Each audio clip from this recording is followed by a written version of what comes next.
नमस्कार, मैं रजत। आप देख रहे हैं योर स्टोरी हिंदी। आज भारत के संविधान निर्माता, महान लेखक, विचारक, सामाजिक बदलाव के महानायक बाबा साहब भीमराव रामजी अंबेडकर की पुण्यतिथि। आज आपको बताएंगे बाबा साहब के कुछ सुने और कुछ अनसुने किस्से। 30 जनवरी 1948 को महात्मा गांधी की हत्या हुई और उसके 10 वर्ष बाद 1958 में गांधी के चुनिंदा लेखकों का एक संग्रह प्रकाशित हुआ।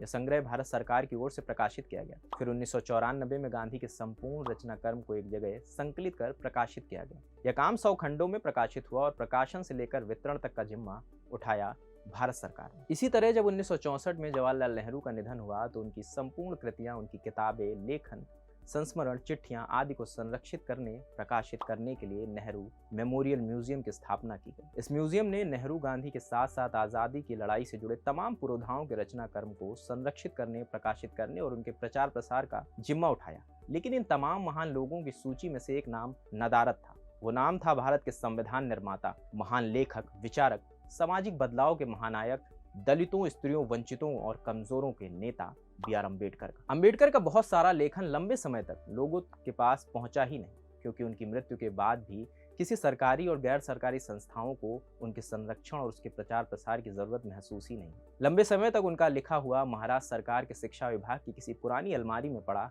धूल खाता रहा।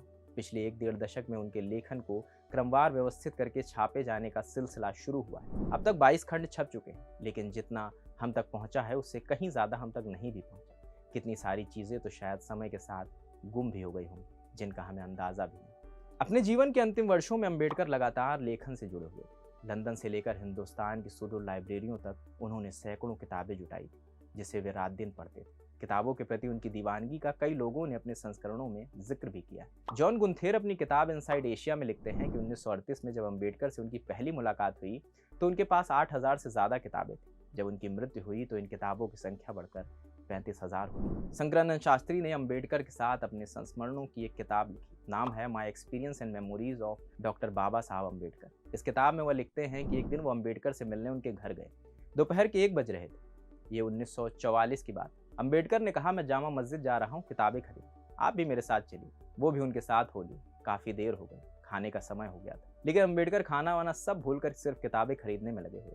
उस दिन वो वहां से 2 दर्जन से ज्यादा किताबें खरीद कर लौटे। अम्बेडकर की मृत्यु के बाद प्रकाशित उनकी ये 4 किताबें, Buddha and Karl Marx, Buddha and his Dhamma, riddles in Hinduism, revolution and counter revolution in ancient India के नाम से प्रकाशित हुई। हालांकि बुद्धा एंड हिज धम्म की मैन्युस्क्रिप्ट उनके जीवन काल में ही तैयार हो गई।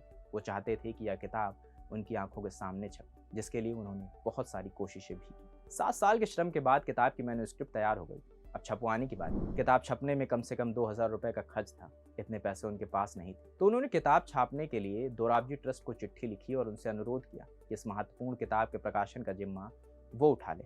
अम्बेडकर ने टाटा इंडस्ट्री के चेयरमैन मसानी को भी कई खत लिखे। हर बार गोलमोल जवाब आए। वे ना तो किताब छाप रहे थे और ना ही छापने से इनकार कर रहे थे। आखिरकार एक चिट्ठी में अम्बेडकर ने खुलकर कह दिया, आप साफ इनकार कर दें तो मैं अपना कटोरा लेकर दूसरे दरवाजे पर जाऊं। इस बार लौटते डाक से जो मसानी का जवाब आया उसमें लिखा था, वे किताब छापने में तो असमर्थ हैं, बशर्ते इसके लिए आर्थिक सहायता जरूर दे सकते। कुछ दिन बाद अम्बेडकर के पते पर उनके नाम 3,000 का एक चेक आ गया। अम्बेडकर इस किताब को लेकर तत्कालीन प्रधानमंत्री जवाहरलाल नेहरू के पास भी गए।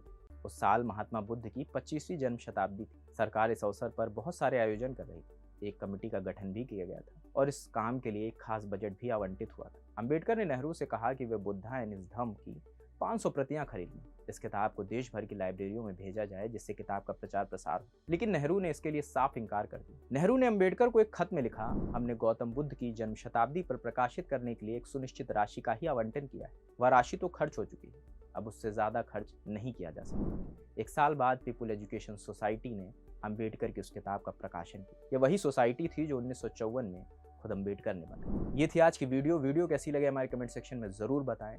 जिस भी सोशल मीडिया प्लेटफॉर्म पे हमारी वीडियो देख रहे हैं, हमें लाइक कर लें, हमें फॉलो कर लें। अगर वीडियो पसंद आए तो इसे शेयर करना बिल्कुल ना भूलें।